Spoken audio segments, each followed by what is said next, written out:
সভায় সভাপতিত্ব করছেন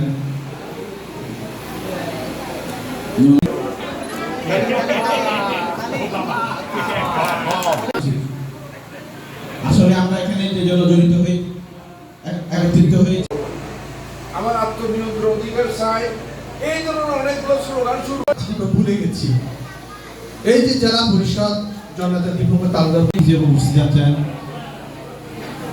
পরিবেশ ও বন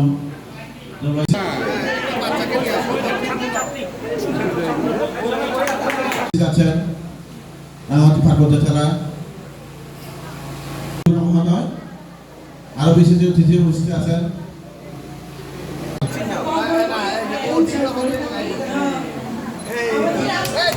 ভিতরে হারত এই সমস্ত দাবি করানো পরে মাননীয় প্রধানমন্ত্রী জননেত্রী শেখ হাসিনা নিজে নগদের কাছে সব গ্রাহকই প্রিয়, তাই তো সারা দেশে ক্যাশ আউট চার্জ সবচেয়ে কম।